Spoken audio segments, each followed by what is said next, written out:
Nagalitaan po namin yung nangyari. Kay Sally. Mercy, hindi ikaw ang tatay mo. Tama si attorney ate.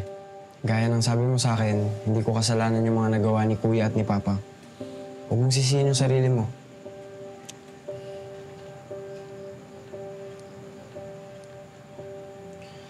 Si Dad lang ang nakikita ng mga tao sa akin. Paano tayo mananalo sa laban na to? Si Mr. Sampagan na nga lang yung pag-asa dapat natin eh. Mercy. Naghihintay din siya ng hostisya mula kay Dad.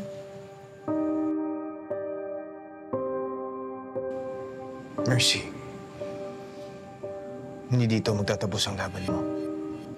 Kung hindi si Mr. Sampagan tutulong sa atin, hahanap tayo ng bago. Pero Abra,